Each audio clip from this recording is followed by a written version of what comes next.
Assalamualaikum warahmatullahi wabarakatuh. Alhamdulillah masih bisa bertemu lagi teman-teman semuanya. Pada kesempatan kali ini saya ingin sedikit sharing kepada teman-teman semuanya cara yang sederhana, cara mudah untuk membuat template dummy text. Jadi di sini bukan untuk membuat template-nya, tapi membuat dummy text. Jadi kalau kita berbicara terkait dengan masalah template, berarti kita membuat sebuah tempat yang kita sendiri tidak akan mengetahui apa yang akan diisi ke dalam tempat tersebut, sehingga seringkali ada sebagian di antara template kreator itu, atau mungkin di antara teman-teman sendiri itu bingung mau diisi apa. Sehingga cara yang sederhana adalah dengan menggunakan pola atau kalimat semacam ini. Jadi seringkali kita mendapati sebuah template dengan kata-kata lorem issum, lorem issum, lorem issum, dan seterusnya. Artinya itu adalah sebuah tempat yang isinya adalah teks yang nantinya akan diberikan atau diisi oleh orang yang menggunakan template tersebut. Jadi pada saat membuat proses semacam ini, template kreator seringkali hanya menggunakan kata-kata lorem issum karena memang tidak mengetahui apa nantinya yang akan dimasukkan di dalamnya. Nah, contoh semacam ini juga semuanya menggunakan pola lorem issum, lorem issum, lorem issum. Begitu pula untuk yang semacam ini. Jadi hanya teks-teks, kalau title hanya teks judul yang agak besar, kemudian untuk yang isinya lebih banyak menggunakan kata lorem issum dan yang lainnya. Itu sebenarnya adalah cara yang paling cepat, paling sederhana bagi template kreator untuk memberikan sebuah sampel pada sebuah desain.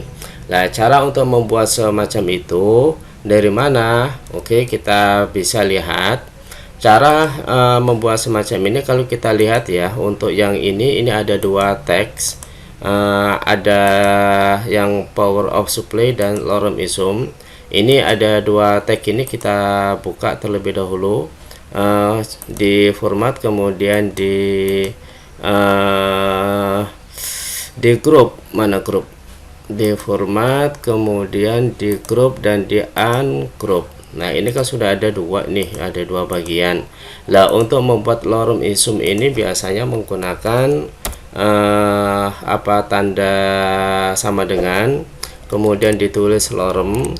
Setelah itu ini adalah satu kalimat, misalnya kita klik satu kalimat, kemudian setelah itu di enter, sudah jadi.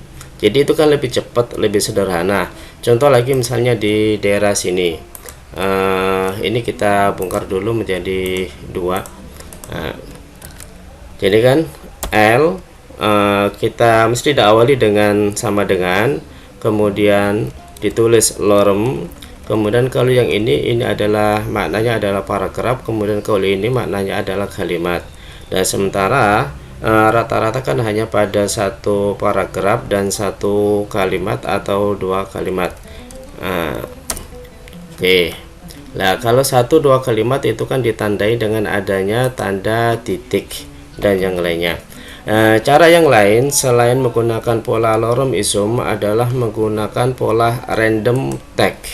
Untuk random tag kita bisa mengetikkan dengan menggunakan slash sama dengan random. Oke, jadi run slash sama dengan run, kemudian tanda kurung, kemudian satu, ini maksudnya adalah satu paragraf, tiga ini maksudnya adalah tiga kalimat, baru setelah itu nanti kita coba di enter. Nah, kalimatnya memang agak berbeda dengan yang lorem issum. Jadi ada dua pola template tag yang bisa kita pergunakan untuk membuat sebuah template, sehingga nantinya untuk user sendiri itu bisa memberikan atau menginput teks sesuai dengan yang diinginkan. Nah, mungkin sebatas itu yang bisa saya sharing untuk teman-teman semuanya. Sangat sederhana sekali, tapi insya Allah berguna. Dan mari kita terus untuk berkreativitas, dan insya Allah nanti akan kita ketemu untuk materi-materi selanjutnya. Terima kasih dan saya akhiri. Assalamualaikum warahmatullahi wabarakatuh.